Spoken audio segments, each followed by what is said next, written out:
Bismillahirrahmanirrahim. Assalamualaikum warahmatullahi wabarakatuh.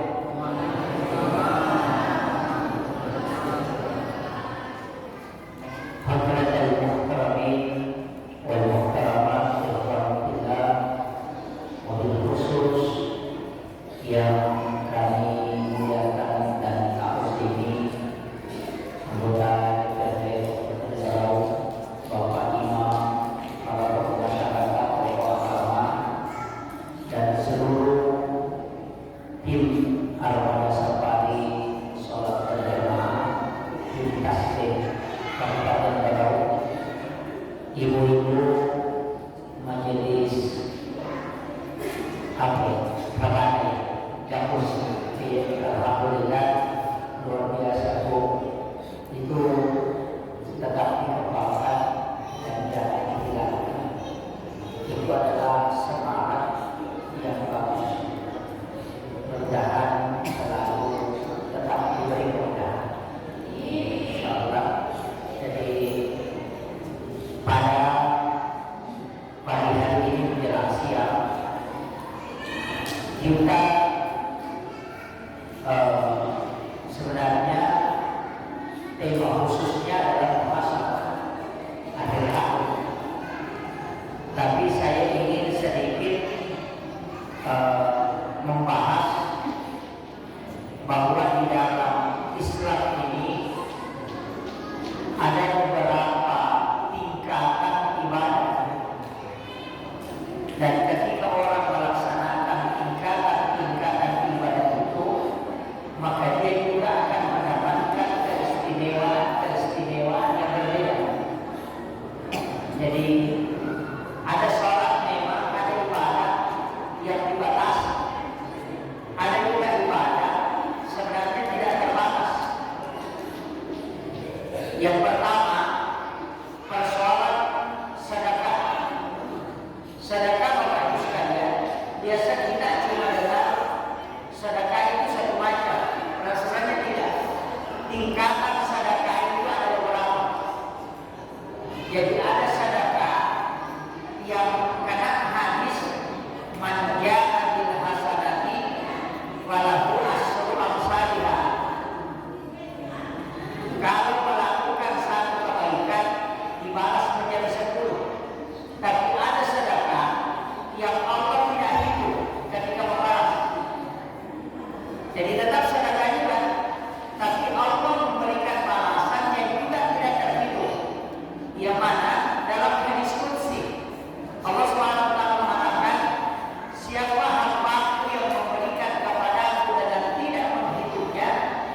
dia tutup itu peti besinya, besoknya kalau dia buka, ternyata itu penuh. Dan itu kita mengatakan mustahil, ternyata tidak. Di dalam agama itu tidak mustahil. Karena kita kan pakai hitung-hitungan, selalu pakai hitung-hitungan. Ternyata di dalam agama ada yang tidak pakai hitungan. Apa itu? Coba kita buka Al-Quran. Ketika Allah Subhanahu wa Ta'ala mengatakan, "Kullama dakhala 'alaiha Zakaria al-mihrab", setiap Nabi Zakaria masuk dalam mihrabnya Maryam, wajada indaha rizqan.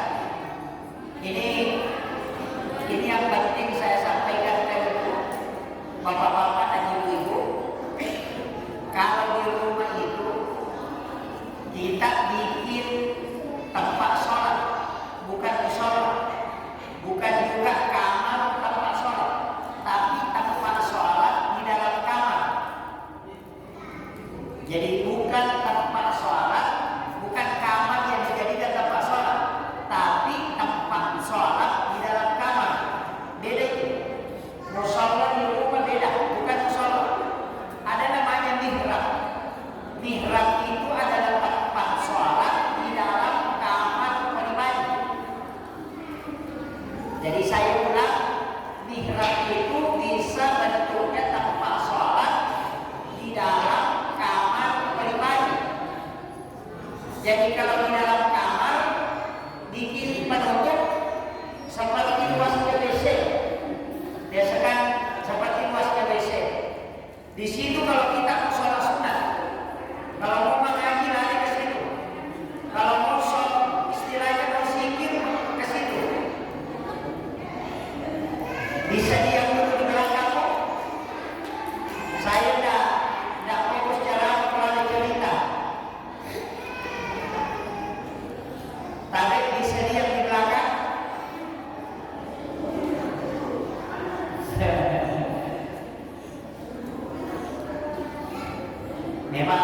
Memang kalau dulu jalan kata kalau itu suka ngomong. Jadi ini nanti ada hikmahnya. Kenapa kadang-kala doa kita itu susah diterima, susah dijawab? Yang pertama masalahnya karena kita berdoa di sembarang tempat. Kenapa sholat kita kadang susah khusyuk? Karena tidak ada tempat khusus kita menghadap sholat. Itu jadi besar. Jadi sebenarnya kalau mau khusyuk dalam sholat itu ada 3 faktor. Yang pertama, faktor pertama termasuk pakaian. Kalau ada orang pak nanti dia pakai pakaian ini kalau dia mau sholat, itu dia bantu. Makanya nanti mau sholat baru dia pakai pakaian sholatnya. Selesai sholat dia buka. Kadang-kadang kita pakaian sehari-hari kita pakai sholat. Itu ada berat khusyuk. Jadi kalau mau mudah khusyuk caranya, kalau pakaian sholat itu pakaian khusus. Nanti mau sholat baru dipakai. Kalau selesai sholat langsung buka baru nanti pakaian lain. Itu satu. Yang kedua faktor tempat. Kalau mau sholat pilih tempat khusus. Mihrab itu tidak luas, makanya tempat imam ini disebut mihrab. Kalau yang di belakang tempat imam disebut masjid, makanya beda. Jadi makanya di dalam Al-Quran itu menjelaskan bahwa ketika Nabi Zakaria masuk ke dalam mihrabnya Maryam, wajada indaha rizqan, dia bisa menemukan rezeki di situ. Kenapa? Ada makanan musim panas di musim dingin, perhatian orang bisa masuk. Ternyata ulama-ulama kita dulu, termasuk guru Tajam Rahman Abu Dalil, kenapa dia bisa dapat uang di bawah sajadah? Itu sebenarnya karena mihrab. Tapi jangan buat mihrab hanya karena mau dapat uang.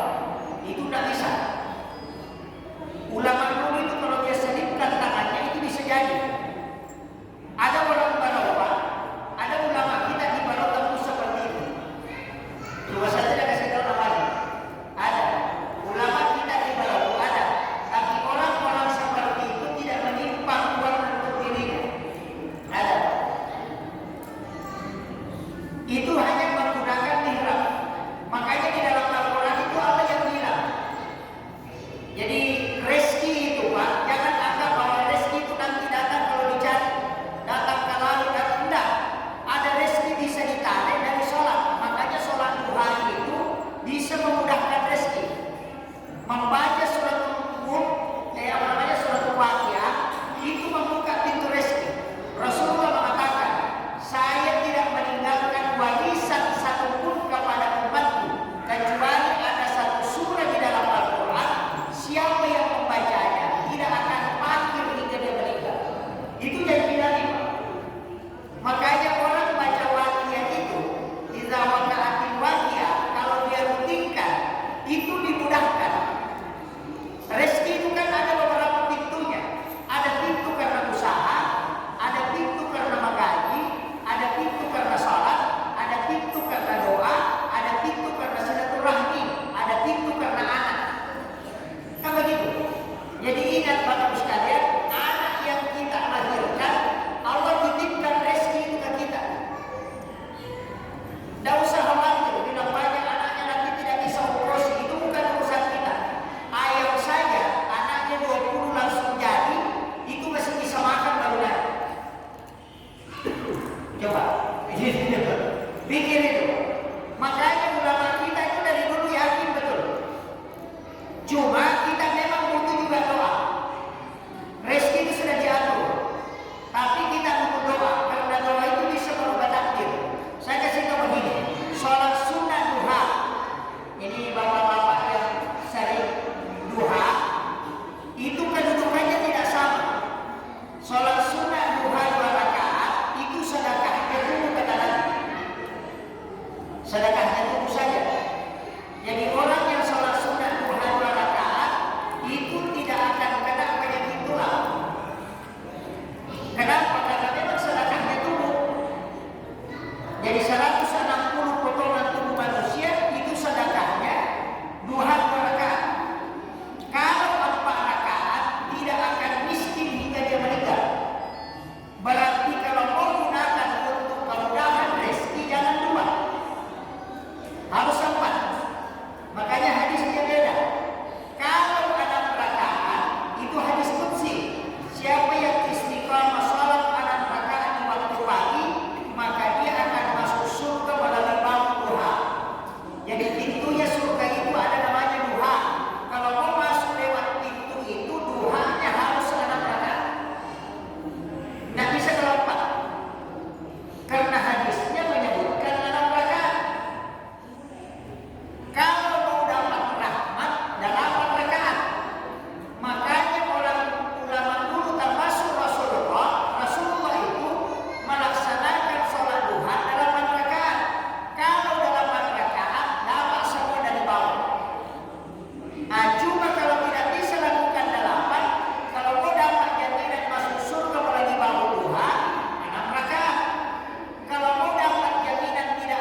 Itu hikmahnya. Tapi untuk imam, jangan pakai yang bukan imam.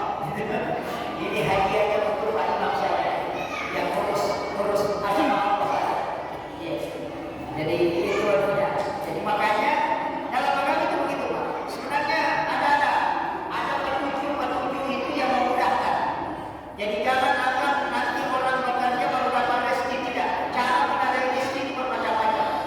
Cuma ada rezeki kalau orang menjual dari situ, orang melaut dari situ. Saya sering tanya penjual, Anda menjual di pasar, jual Indomie. Ada 100 penjual Indomie di pasar. Kenapa orang beli sama kamu? Nah 100 penjual Indomie.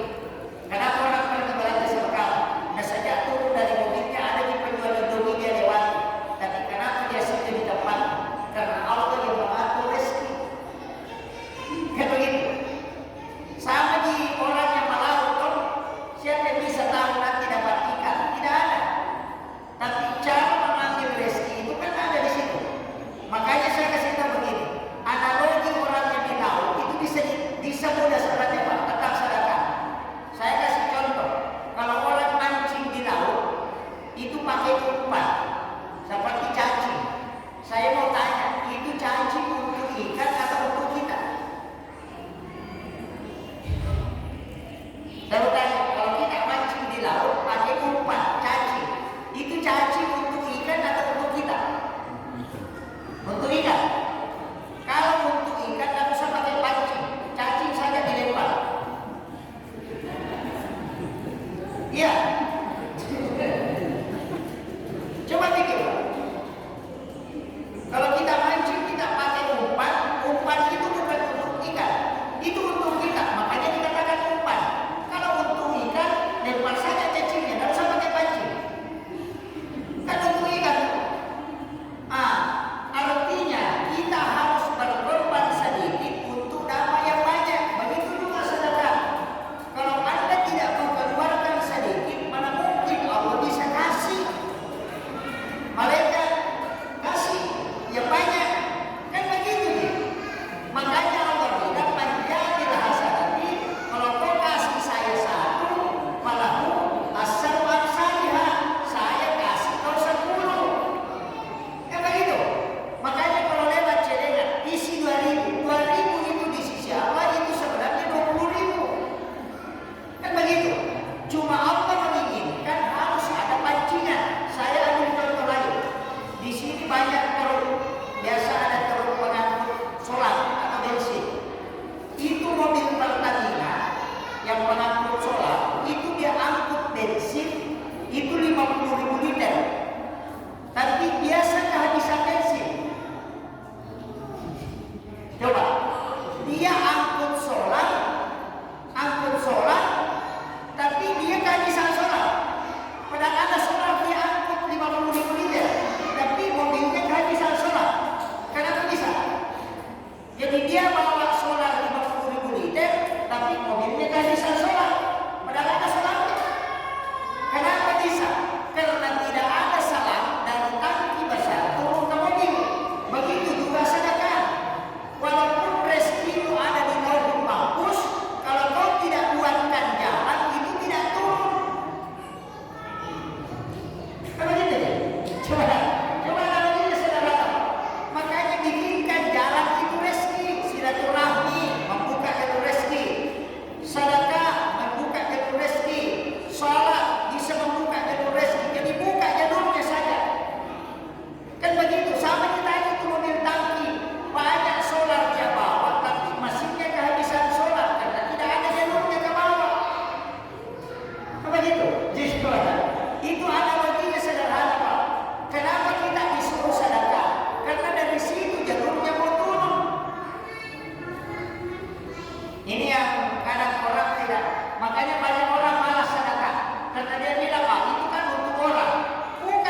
binatang, sekaligus tanaman bisa ambil. Tanaman itu tumbuh dan berbuah, buahnya itu dimakan orang, berpahala lagi.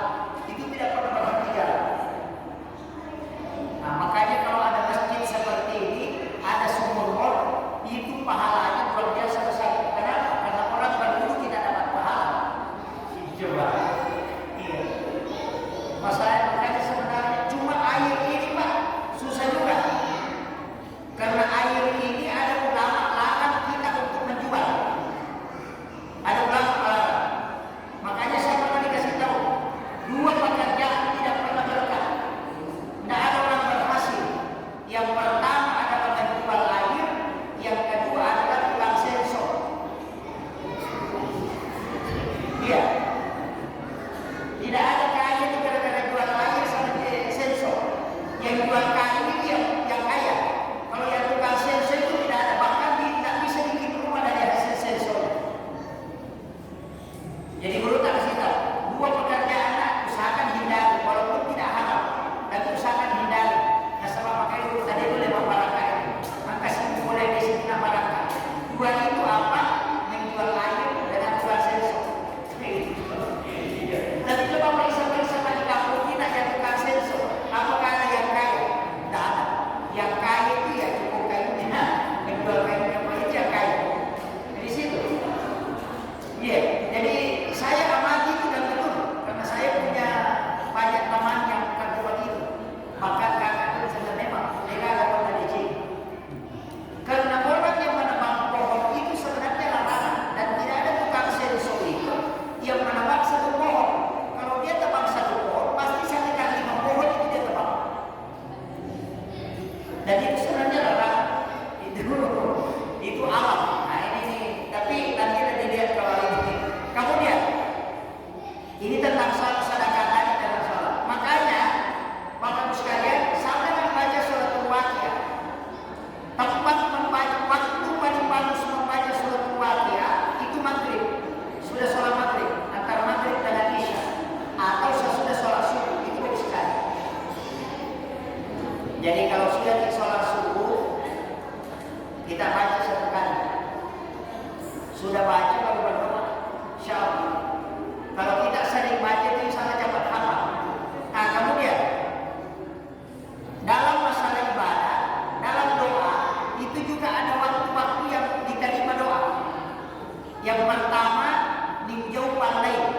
Jadi nanti kalau dapat waktu ini berdoa, karena itu pintu lagi terbuka.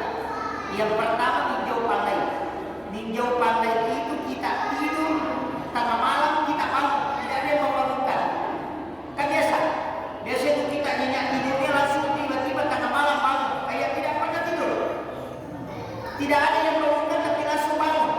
Maka jangan tinggalkan tempat tidur, langsung berdoa. Satu. Yang kedua, pada saat kita membuka pintu, ini khusus. Pada saat membuka pintu di waktu pagi, kita punya kucing. Kucing itu berjalan dan pas singgah di palang pintu. Kan itu palang pintu begini, pas singgah di situ. Kemudian dia menjilat kaki depannya, kemudian mengusap kalau bukanya begini. Itu Rasulullah sampaikan kepada Abu Rahman bin Sa'ad, Abu Hurairah, kucing tidak mengusap mukanya kecuali malaikat membawa rezeki itu datang. Itu kucing. Jadi biasa tidak datang itu biasa melihat kucing. Kan biasa kalau pagi-pagi bangun, tapi cuma pagi. Kalau buka pintu, kucingnya itu kan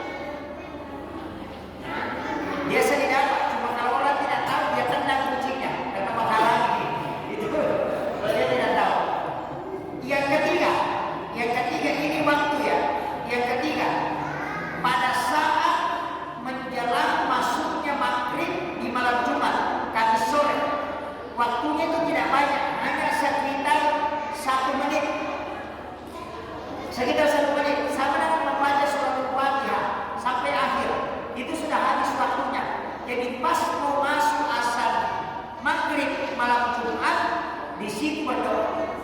Biar sementara jalan, biar sementara di perahu, biar sementara di kendaraan. Kalau sudah lihat tinggal sedikit waktu, gunakan berdoa. Itu waktu yang paling bagus. Yang keempat, yang kelima, ketika khatib duduk di mimbar untuk mengambil khutbah kedua pada hari Jumat. Jadi ketika khatib sudah duduk dari khutbah pertama, sebelum dia berdiri berdoa, karena di situ pintu langit terbuka. Itu tempatnya. Makanya kalau mau pakai waktu-waktunya, ingat saja itu. Ibu-ibu kalau di rumah manfaatkan itu. Kalau khatib keluar suaranya di mikrofon, kita dengar pada saat dia duduk, karena gampang itu ditahu. Kalau khatibnya sudah mengatakan barakallahu li wa lakum fil Qur'anil azim wa nafa'ani wa iyyakum bima fihi minal ayati wa dzikril hakim wa taqabbal minni wa minkum tilawatahu wal ghafurur rahim.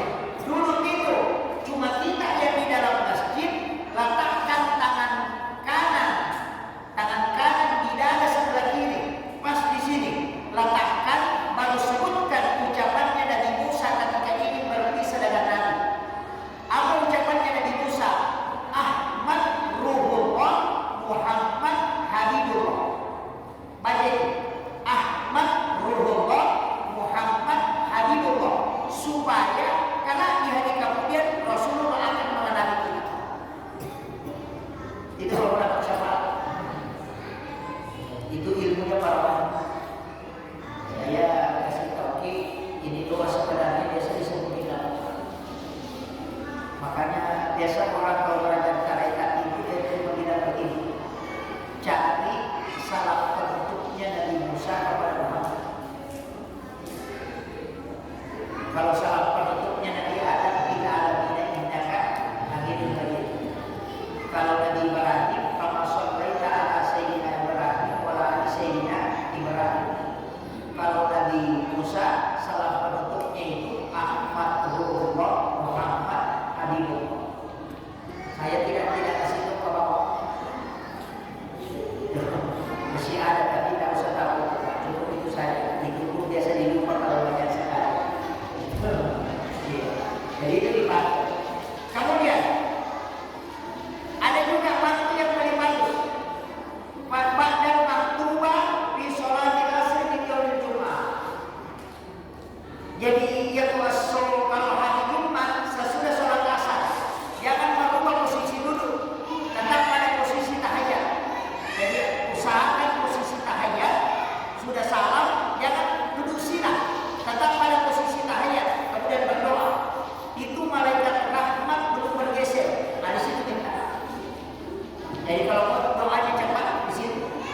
Makanya ulama dulu itu tidak panjang-panjang doanya, cuma ambil kesempatan. Oh ini waktunya berdoa, tidak panjang. Dan doanya itu cuma ambil yang pakai. Rahmana atina fid dunya hasanah. Singkat, minta apa dia minta. Itu kan doa kosong, tidak ada sini. Makanya bisa jalan. Karena semua dunia bisa dikasih masuk. Kalau orang baca Rabbana atina fid dunya hasanah wa fil akhirati hasanah wa qina adzabannar, nyambung itu kosong itu. Tidak akan hafal dan tidak bisa pakai. Saya dapat ilmu ini dari Guru Kiai Haji Usman. Dia ambil langsung dari Guru Kiai Haji Rahman Abdul pendiri Darul Dawah Pusat dari Imam Bosok. Beliau adalah waliullah. Saya tahu beliau waliullah karena dari guru saya Kiai Fakhrudin Sukran almarhum Rasulullah.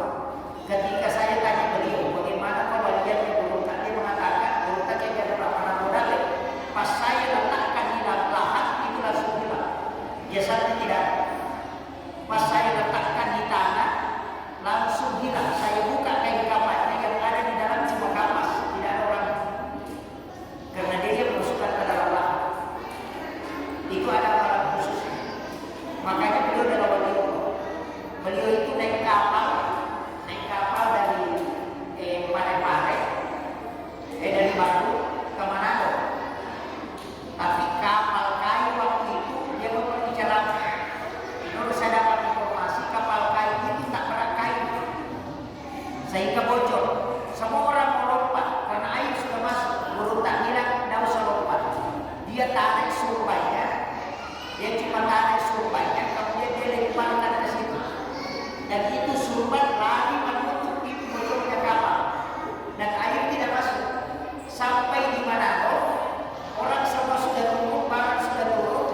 Itu namanya bertawassul. Yang tidak boleh kalau sabut langsung. Oh, buang manu. Nah, ini jadi masalah. Dan ini yang banyak. Datang ke kuburan langsung sebut nama orang yang meninggal.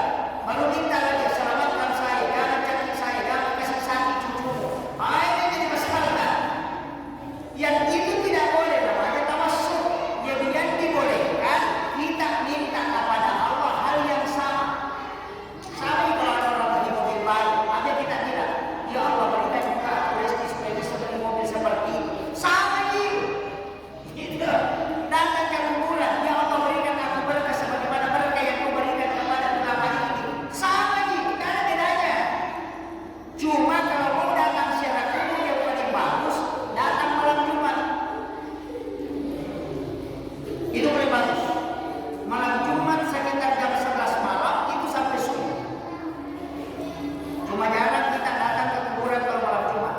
Kenapa malam Jumat? Karena kuburan ruhnya orang muslim yang telah meninggal, itu dalam hadis diriwayatkan bahwa ruhnya orang muslim yang telah meninggal dikembalikan oleh Allah ke kuburnya setiap malam Jumat. Itu makanya nanti siaran di malam Jumat itu sekitar jam 11 malam nanti sudah ke kuburan lagi.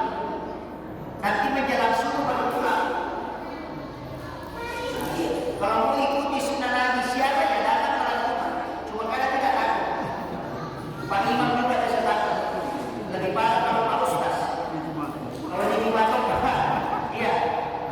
Tapi analoginya sederhana Pak. Kalau kita mau bersilaturahmi ke rumahnya orang, mestinya kan ditanya, kapan kau ada di rumahmu?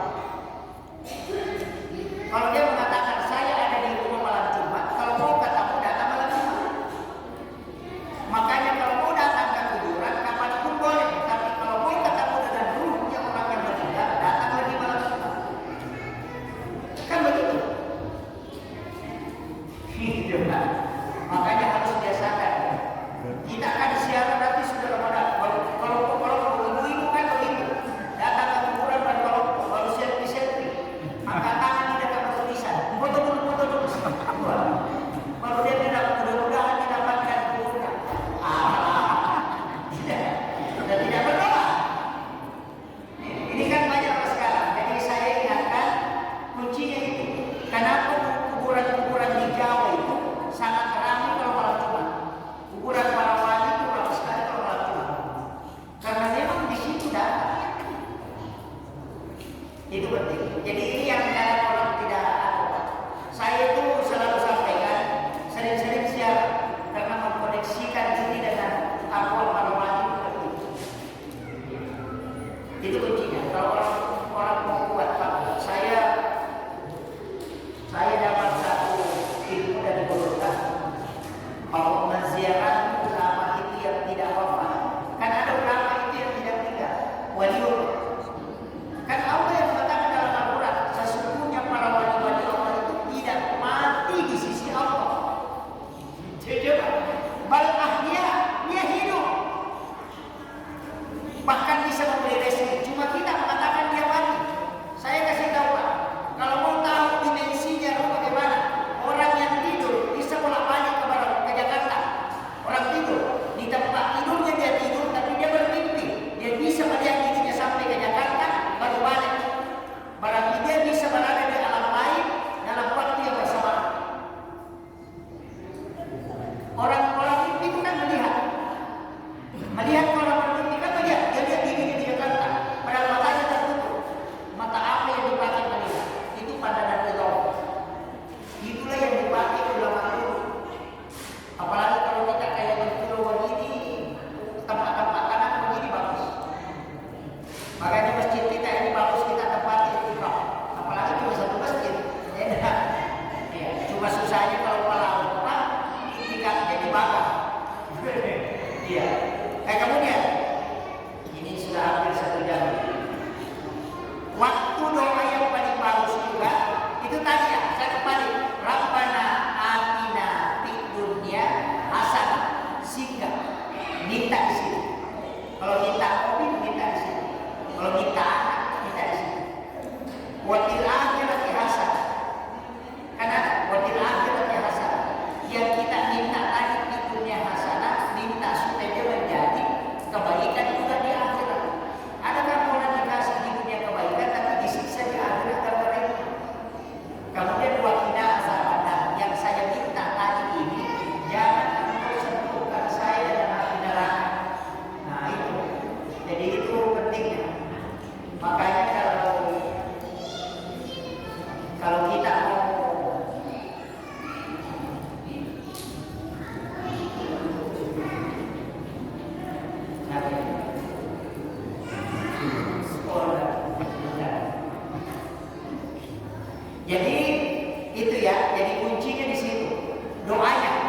Jadi kalau kita mau pakai doa paling pendek ya, ini doa paling pendek.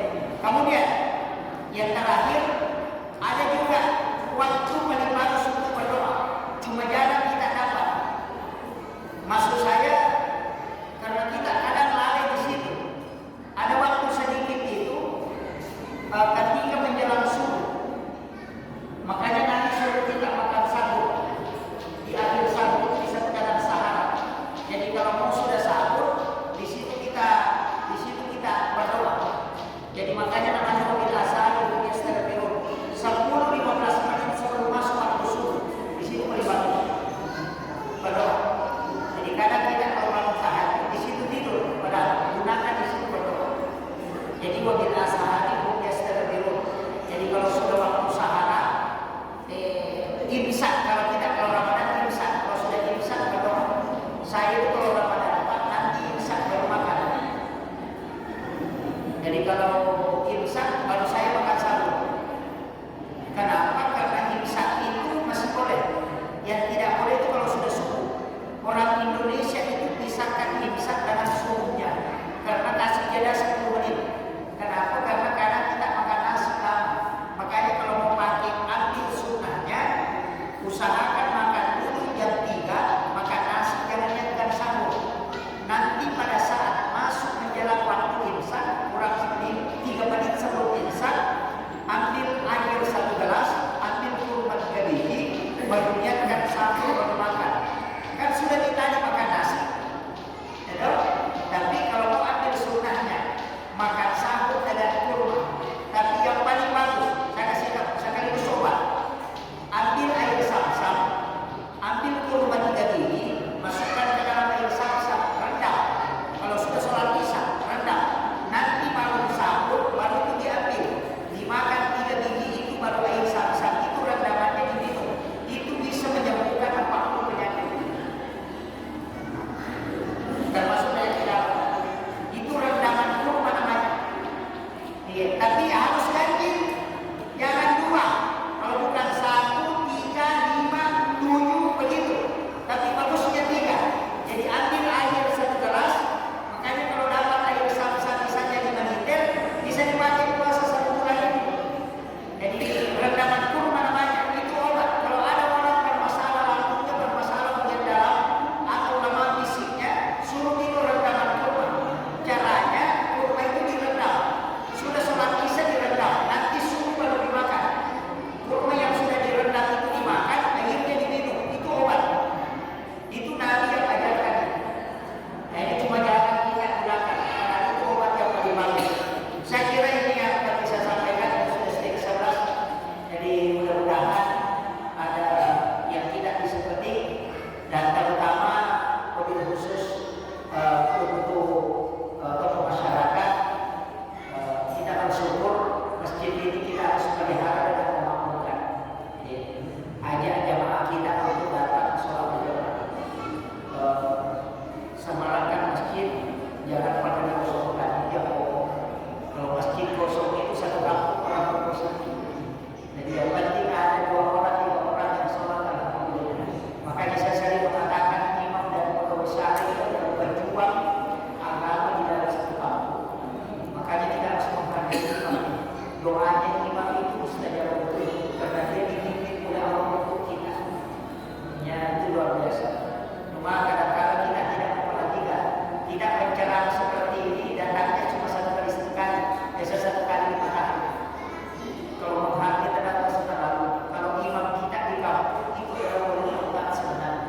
Ada seorang kekasih Allah yang dibenarkan di kampung kita, yang berdoa kali urus agama Allah, itu penting. Makanya saya kasih tahu, satu modal agama itu keikhlasan. Yang penting ikhlas samanya ringan.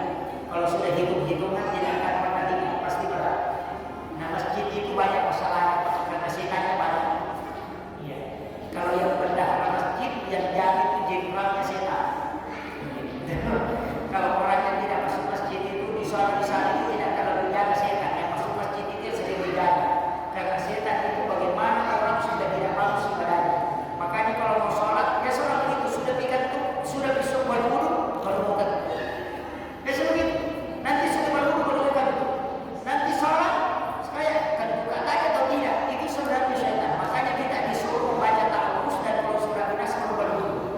Itu supaya terhindar dari situ. Saya kira ini yang penting